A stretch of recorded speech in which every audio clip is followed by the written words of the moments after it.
Hi സുഹൃത്തുക്കളെ, ഇന്നാണ് ഫെബ്രുവരി 17 ചൊവ്വാഴ്ച. ഇന്നാണ് വൈരങ്കോട് ചെറിയ തീയാട്ട് ഉത്സവം വരുന്നത്. ഫെബ്രുവരി 20-നാണ് വെള്ളിയാഴ്ചയാണ് വലിയ തീയാട്ട്.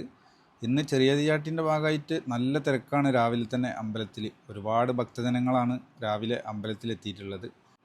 ചെറിയ തീയാട്ട് ദേശക്കാരുടെ ഉത്സവം എന്നാണ് പറയപ്പെടുന്നത്. അതുകൊണ്ട് തന്നെ വലിയ തീയാട്ടിനെ അപേക്ഷിച്ചിട്ട് വരവുകളും കാളകളും ഒക്കെ കുറവാകുന്നു. തിരക്ക് നിയന്ത്രിക്കാൻ രാവിലെ തന്നെ പോലീസും വളണ്ടിയേഴ്സൊക്കെ ഡ്യൂട്ടിയിലുണ്ട്. വൈരങ്കോട് വേല ഒരു കാർഷികോത്സവം കൂടിയാണത്.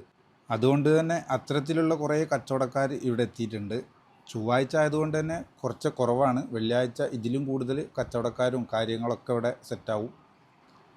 കളിമൺ പാത്രങ്ങൾ, ചെടികൾ, വിത്തുകൾ, പണിയായുധങ്ങൾ, അങ്ങനെ വീട്ടിലേക്ക് ആവശ്യമായ സാധനങ്ങളും അതുപോലെ വൈരങ്കോട് വേലയ്ക്ക് എത്തുന്ന ഒരു വിഭവമാണ് നാടൻ മത്സ്യങ്ങൾ. ഇപ്രാവശ്യവും അത് ഉണ്ട് ഇവിടെ. ഇതൊക്കെ വേലയുടെ ഭാഗമായിട്ട് വിൽപ്പനയ്ക്ക് എത്തിച്ചിട്ടുള്ള മത്സ്യങ്ങളാണ്. അതുപോലെ ടോയ്സ്, ഫാൻസി ഐറ്റംസുകൾ, അങ്ങനെ ഒരു വേല സ്ഥലത്ത് ഉണ്ടാവുന്ന എല്ലാ കച്ചവടക്കാരും വൈരങ്കോട് ഇന്ന് എത്തിയിട്ടുണ്ട്. ഇപ്പോൾ ഞാൻ പോകുന്നത് വൈരങ്കോട് വേലയോട് അനുബന്ധിച്ച് നടക്കുന്ന അന്നദാന പന്തലിലേക്കാണ്. ഇവിടെ ഏകദേശം ഈ കഴിഞ്ഞ മരമുറി മുതൽ വേല അവസാനിക്കുന്നത് വരെ 50,000-ഓളം ആളുകൾക്കാണ് ഭക്ഷണം തയ്യാറാവുന്നത്. ഇവിടെ എത്തുന്ന എല്ലാവർക്കും ഇവിടെ ഫ്രീ ആയിട്ട് ഭക്ഷണം കഴിച്ചു പോകാം. തീയാട്ട് സമയങ്ങളിൽ രാത്രികാലങ്ങളിൽ നല്ല തിരക്കുണ്ടാവും. അതിന് ക്യൂ നിൽക്കാനുള്ള ഏരിയയാണ് ഈ കാണുന്നത്. ഇവിടെ വലിയ ക്യൂ തന്നെ ഉണ്ടാവും ചൊവ്വാഴ്ചയും വെള്ളിയാഴ്ചയൊക്കെ ആയിട്ട്. വെള്ളിയാഴ്ചയാണ് കൂടുതൽ ആളുകൾ എത്തുന്നത്. അതുകൊണ്ട് വെള്ളിയാഴ്ച നല്ല തിരക്കുണ്ടാവും. വെള്ളിയാഴ്ച എന്തായാലും ഒരു 60-ൽ മേലെ കാളകൾ തന്നെ ഉണ്ടാവും. 100-ൽ പരം വരവുകളും കൊടിവരവുകൾ ഉണ്ടാവും.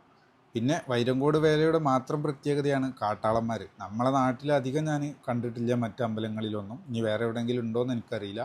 കാട്ടാളന്മാർ ഒരുപാട് എത്തും വൈരങ്കോട് വേലയ്ക്ക് ഇന്നും വെള്ളിയാഴ്ച ആയിട്ട്. അത് വൈരങ്കോട് വന്നാൽ മാത്രം കാണാൻ പറ്റുന്ന ഒരു കാഴ്ചകളിലൊന്നാണ്. അപ്പോൾ ഇന്ന് വരാൻ പറ്റുന്നവർ ഇന്ന് വരിക, അല്ലെങ്കിൽ വെള്ളിയാഴ്ച മസ്റ്റായിട്ടും വന്നിട്ട് കാണാൻ ശ്രമിക്കുക.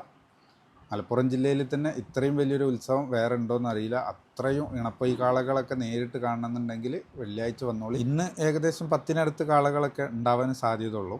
പക്ഷേ വെള്ളിയാഴ്ച ഇതൊന്നും ആവില്ല അവസ്ഥ. ഈ അമ്പലത്തിൻ്റെ കോമ്പൗണ്ട് മുഴുവൻ കാളകൾ കൊണ്ട് നിറയും. അപ്പോൾ വേലയുടെ കൂടുതൽ കാഴ്ചകളുമായിട്ട് വീണ്ടും വരാം. പേജ് എല്ലാവരും ഫോളോ ചെയ്തു വെച്ചോ. മറ്റൊരു വീഡിയോയുമായിട്ട് വീണ്ടും കാണാം. Bye from Masood Tirur.